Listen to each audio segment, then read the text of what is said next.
तो फ्रेंड्स, काफ़ी सारे व्यूअर्स ने पूछा था कि अगर आप खुद से पढ़ाते हो तो मैथ्स के लिए क्या करते हो, क्योंकि मैथ्स में बहुत ज़्यादा प्रैक्टिस चाहिए होती है। और बिल्कुल सही बात है, नीर बहुत ज़्यादा सिली मिस्टेक्स करता है। आपने पुरानी वीडियोस में भी देखा होगा, बहुत ज़्यादा सिली मिस्टेक्स करता है, इवन क्वेश्चंस भी गलत उतार देता है। तो उसमें जो मेन चीज़ चाहिए वो है प्रैक्टिस। अब प्रैक्टिस क्वेश्चंस जो बुक में होते हैं वो बहुत ही लिमिटेड होते हैं, इतने ज़्यादा हमें मिल भी नहीं पाते प्रैक्टिस करवाने के लिए। तो उसका एक तरीका है जो मैं आप सबके साथ शेयर करना चाहती हूँ। उसमें देखिए, आजकल आपको पता होगा मार्केट में बहुत सारे एआई टूल्स हैं, आर्टिफिशियल इंटेलिजेंस टूल्स। तो ये जो टूल्स बने थे, ये बने थे हमारा काम आसान करने के लिए, हेल्प करने के लिए, लेकिन आजकल उसका मिसयूज़ बहुत होता है।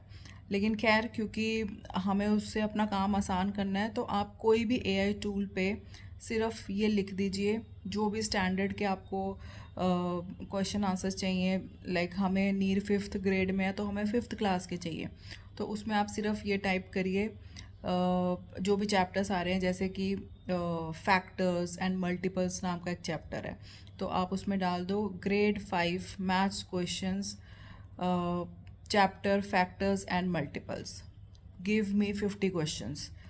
तो जो भी एआई टूल आप यूज़ कर रहे हैं, 50 क्वेश्चंस वो आपको निकाल के दे देगा। आप उसका प्रिंट आउट निकालिए और बच्चे को दे दीजिए प्रैक्टिस करने के लिए।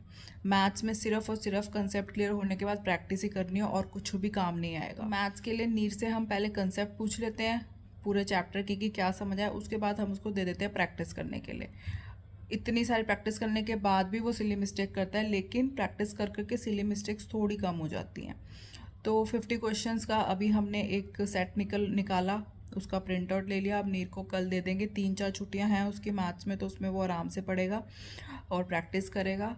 थोड़े टाइम बाद 1-2 दिन में हम फिर से और 50 क्वेश्चंस मांग लेंगे, तो हमारे पास नेक्स्ट सेट ऑफ 50 क्वेश्चंस आ जाएगा। तो वो इतना इजी वे आउट है बच्चों को देने के लिए, और अलग अलग तरीके के क्वेश्चंस आते रहते हैं उसमें, लेकिन वो होंगे 5th ग्रेड के। ऐसा नहीं है कि बहुत कॉम्प्लेक्स से क्वेश्चन आ जाएंगे। जैसा बुक में क्वेश्चंस बच्चा करता है, उसी के डिफरेंट डिफरेंट तरीके के सम्स आ जाते हैं। तो ये देखिए, एक मैं आपको दिखा देती हूँ, हमने जो एक सेट निकाला था, देखिए 5th ग्रेड मैथ्स टेस्ट, ये हमने उसमें डाला था। और हमने चैप्टर्स बताए थे numbers, unitary method, factors and multiples, fractions. तो इन चारों के पहले उसने ये सारा लिख के दिया कि ये ग्रेड 5 मैथ्स टेस्ट आपने मांगा है, इन चैप्टर्स का मांगा है। ये यूनिटरी मेथड्स के इतने सारे क्वेश्चंस आ गए हैं, फैक्टर्स एंड मल्टीपल्स के इतने सारे क्वेश्चंस आ गए हैं। ये सारे क्वेश्चंस आराम से बच्चा प्रैक्टिस कर सकता है। इवन जो आप सब लोग व्हाट्सएप यूज़ करते हैं, व्हाट्सएप में भी एक एआई टूल आ गया है, वो आप चेक करिएगा। अगर आपका व्हाट्सएप बिल्कुल अपडेटेड है, लेटेस्ट वर्जन पे है, तो उसका एआई टूल भी आ गया है। तो आप उसमें भी डालेंगे तो भी आपको लिस्ट ऑफ 10 क्वेश्चंस, 50 क्वेश्चंस, जितने भी आप मांग रहे हैं वो मिल जाएंगे। और नॉट इवन मैथ्स, किसी भी सब्जेक्ट में आप कुछ भी जानना चाहते हैं, कुछ एडिशनल नॉलेज लेना चाहते हैं, तो आप वो भी ले सकते हैं उससे। तो आप जब भी इसको ट्राई करेंगे, मुझे कमेंट करके ज़रूर बताइएगा कि कितना हेल्पफुल लगा आपको।